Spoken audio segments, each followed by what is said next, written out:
Кыргызстандагы бүгүнкү күнгө болгон эпидемиологиялык абал тууралуу Кыргыз Республикасынын Саламаттык сактоо министрлигинин коомдук саламаттыкты сактоо башкармалыгынын башчысы Акматова Айнура Бектургановна маалымат берет. Анда эмесе Айнура Бектургановна, сөз сизде.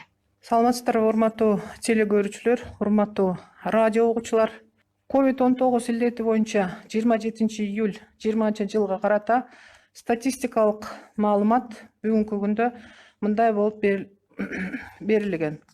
Акыркы суткада стационарлардан айыгып дарыланып чыккан пациенттердин саны 817 түздү.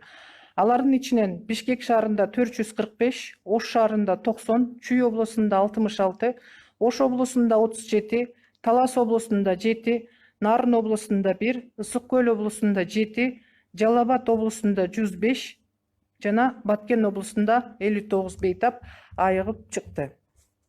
Айыгып чыккандардын саны эпидемиологиялык процесс башталгандан баштап 21205 бейтапты түздү. Ал эми 27 июль 2020 жылга карата республика боюнча жаңы катталган COVID-19 илдетинин саны, лабораториялык тастыкталган учурлардын саны 149, ал эми клиникалык эпидемиологиялык тастыкталган учурлардын саны 334 түздү.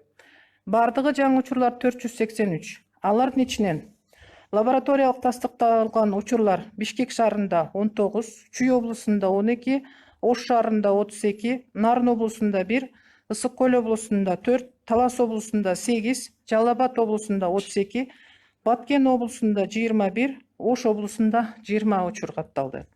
Ал эми клиникалык эпидемиологиялык тастыкталган учурлардын саны Бишкек шаарында 135, Чүй облусунда 9, Ош шаарында 27, Нарын облусунда 8, Ысык Көл облусунда 68, Талас облусунда 19, Жалал Абад облусунда 38, Баткен облусунда 11, Ош облусунда 19.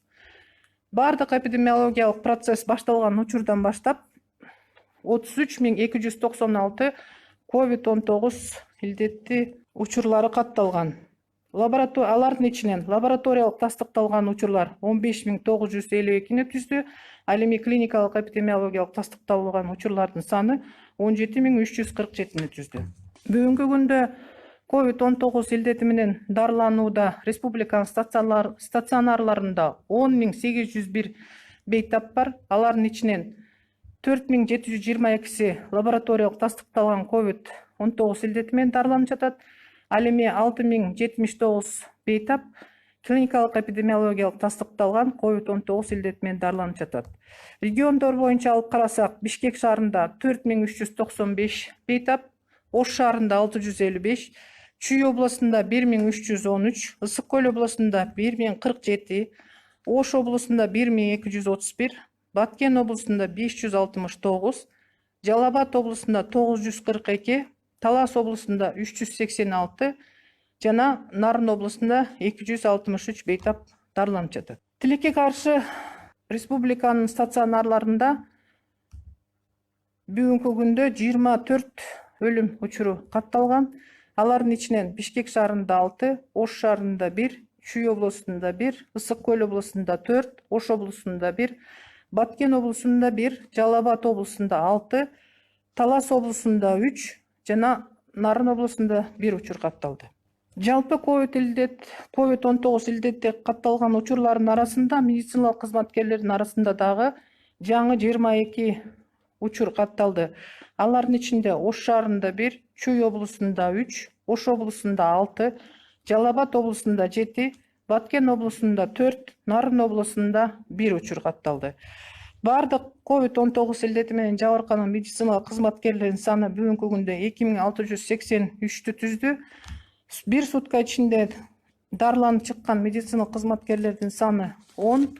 Ал эми үй шартында дарыланып жаткан жана айыгып чыккан медициналык кызматкерлердин саны 84 болду. Бардык республика боюнча дарыланып айыгып чыккан медициналык кызматкерлердин саны 1478 түздү.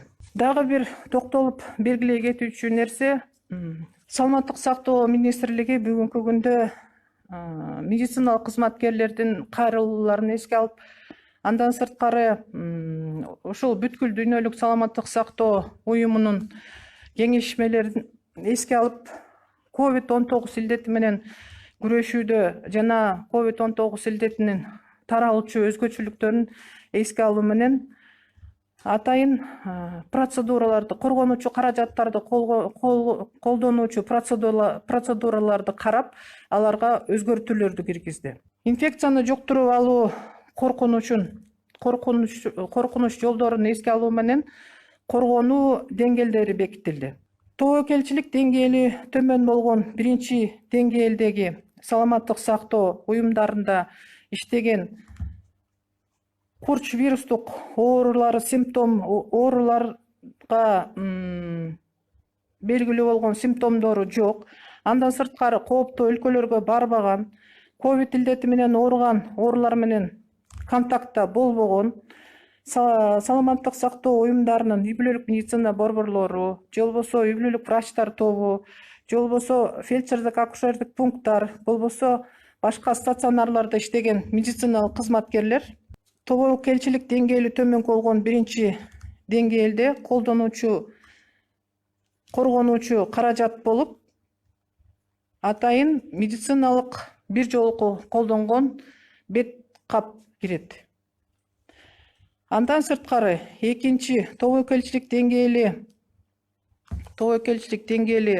орточо болгон экинчи деңгээлдеги саламаттык сактоо уюмдарда эгер курч вирустук ооруга тиешелүү болгон симптомдору бар болсо, бул мисалы үчүн жөтөл, тамагынын ооругандыгы, дене табынын көтөрүлгөндүгү, ушундай симптомдору бар бейтаптар үй бүлөлүк медицина борборлоруна, болбосо үй бүлөлүк врачтар тобуна, болбосо фельдшердик акушердик пункттарга, же болбосо стационарларга кайрылууда медициналык кызматкерлер төмөнкү коргонуучу каражаттарды колдонот.